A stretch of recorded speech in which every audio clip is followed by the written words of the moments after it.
हरे कृष्णा, राधे राधे। आने वाली है मकर संक्रांति और मकर संक्रांति के दिन से बहुत सारे नियम धर्म उठाया जाता है। सुहागन स्त्रियां बिंदी लगाने का, मेहंदी लगाने का और सिंदूर लगाने का नियम उठाते हैं। सारे नियम लगभग एक ही रहते हैं। उद्यापन विधि में जब हम दान करते हैं तो उसमें सामग्री में थोड़ी बहुत चेंजेस हो जाता है। आज इस वीडियो में मैं आप सभी लोगों को मेहंदी लगाने का नियम बताती हूँ।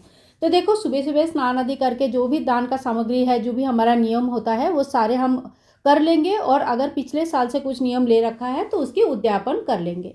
इसके बाद ही हमें नया नियम लेना चाहिए। तो जहाँ पे हम नियम लेंगे, जहाँ पे पूजा करेंगे, उस जगह को साफ कर लेंगे। तुलसी मैया का गमले को रखेंगे और गमले को भी अच्छे से साफ कर लेंगे। आसन बिछाकर हमें बैठना है और इसके बाद हमें तुलसी मैया को मेहंदी लगाने का नियम लेनी है। तो देखिए, मेहंदी लगाने का जो नियम है ये सुहागन स्त्रियां ले सकते हैं या जो जो लड़कियों की शादी नहीं हुई है वो भी ले सकते हैं। ठीक है। तो इसके बाद हम क्या करेंगे, सबसे पहले तुलसी मैया को थोड़ी सी जल चढ़ाएंगे। अगर आपने अभी तक तुलसी पूजा नहीं किया है तो तुलसी पूजा करने के समय ही संकल्प लेके इस नियम को ले सकते हैं। और अगर सुबह समय नहीं हो पाया है तो आप दिन में कभी भी इस नियम को ले सकते हैं। तो इसके बाद सबसे पहले हमें तुलसी मैया को जल चढ़ाना है। नमो तुलसाय, नमो तुलसाय, नमो तुलसाय। और आज के दिन इस बार जो है ना, एकादशी पड़ी है, सरतेला एकादशी। तो एकादशी के दिन जो लोग जल नहीं चढ़ाते हैं वो जल नहीं चढ़ाएंगे। तो अपने अपने जो विश्वास और अपने प्रथा रीति रिवाज के हिसाब से आपको तुलसी मैया का पूजन करनी होती है। जल चढ़ाने के बाद हम कलावा चढ़ाएंगे वस्त्र स्वरूप, या तो फिर आप चाहे तो आज के दिन एक नया चुनरी उड़ाकर आज का नियम ले सकते हैं।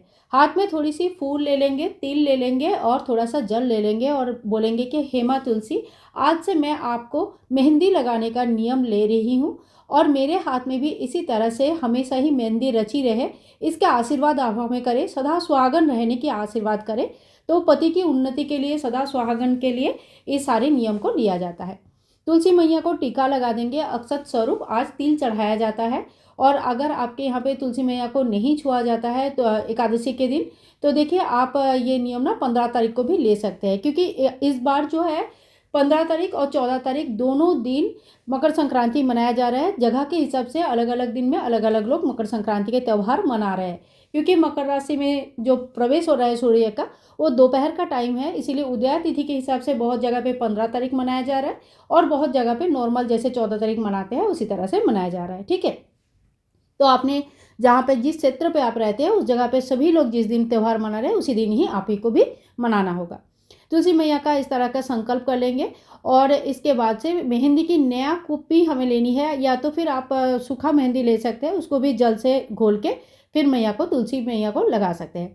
क्योंकि हम ये नियम डेली बेसिस पे लेते हैं, इसलिए थोड़ी सी मेहंदी हमें तुलसी मैया को इस तरह से हाथ में लेके थोड़ी सी उंगली में लगाकर लगानी होती है। ठीक है।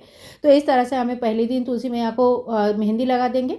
अगले दिन से जब हम इस नियम को कंटिन्यू करेंगे तो थोड़ी सी हम जल चढ़ाएंगे, थोड़ा सा मेहंदी लगाएंगे, बस इतना ही करना है।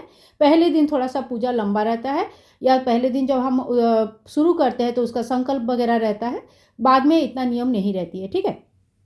तो इस तरह से हमें तुलसी जी को मेहंदी लगाने का नियम लेनी होती है। और बीच में जिस दिन आप मेहंदी नहीं लगा पाएंगे मासिक धर्म के वजह से या कोई भी वजह से, तो अगले जब ही से आप शुद्ध होकर लगाना शुरू करेंगे उस टाइम से आपको क्या करना होता है कि उतने जितने दिन बचा हो गया है, जैसे 7 दिन नहीं लगाया, 5 दिन नहीं लगाया, तो 5 बार या 7 बार तुलसी जी को उस दिन मेहंदी लगा दीजिए एक्स्ट्रा। तो फिर वो पीछे का दिन भी कवर हो जाता है। इसके बाद हमें उद्यापन करना है। उद्यापन के लिए हमें लेनी है एक साड़ी। अगर सुहागन के लिए हम जब कोई व्रत रखते हैं तो पीला, लाल, गुलाबी, ग्रीन इस तरह का कलर हमें लेनी चाहिए। देखिए, इसमें ना नीला कलर या डार्क कलर, काला कलर नहीं लेंगे तो ज़्यादा अच्छा है। इसके साथ ही शालिग्राम भगवान जी के लिए पीला कलर का धोती या पैंट शर्ट का जोड़ा आप ले सकते हैं, जो कि किसी ब्राह्मण ब्राह्मणी को या मंदिर की पुरोहित को आपको दान करना होता है।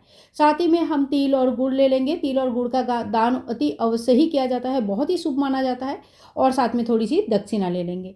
देखिए, इतना दान तो हमें करना ही है। इसके साथ ही हमें मेहंदी की नियम लिया हुआ है, तो मेहंदी के लिए मेहंदी भी हमें दान करनी होती है। साथ ही में तिलकुट या तिल के बना हुआ कोई लड्डू हम ले लेंगे। अब मेहंदी का कोई एक पूरा पैकेट आप ले सकते हैं जिसमें 12 मेहंदी की कुपी रहती है, तो 12 महीने के लिए हो जाता है। या तो आप चाहे तो 14 मेहंदी का भी कुपी का दान कर सकते हैं। ठीक है। तो इस तरह से हमें मेहंदी लेनी है, सारे सामान लेना है। उसके बाद हाथ में थोड़ी सी जल लेके इस तरह से 3 बार घुमो के मिनस लेंगे और हाथ जोड़ करके पूजा में रही कमियों के लिए समय याचना कर लेंगे। एक बार मिनसने के बाद ये सारे सामग्री हम तुलसी मैया को पहले चढ़ा देते हैं और उसके बाद किसी भी मंदिर में किसी भी ब्राह्मण ब्राह्मणी को हम ये सामान का दान कर देते हैं। इस तरह से उद्यापन हो जाता है। फ्रेंड्स, तुलसी जी की कोई एक नियम आप जरूर लीजिएगा, ये बहुत ही ज़्यादा शुभ माना जाता है। मकर संक्रांति संबंधित सभी वीडियोस चैनल पर उपलब्ध है, आप जरूर चेक कीजिएगा और कुछ जानना चाहते हैं तो कमेंट पर जरूर लिखिए। तुलसी जी का नियम लेना संसार के बरकत के लिए, पति की उन्नति के लिए बहुत ही ज़्यादा अच्छा माना जाता है, इसीलिए कोई एक नियम आप जरूर लीजिएगा। आज के लिए इतना ही, मिलूंगी नेक्स्ट वीडियो में।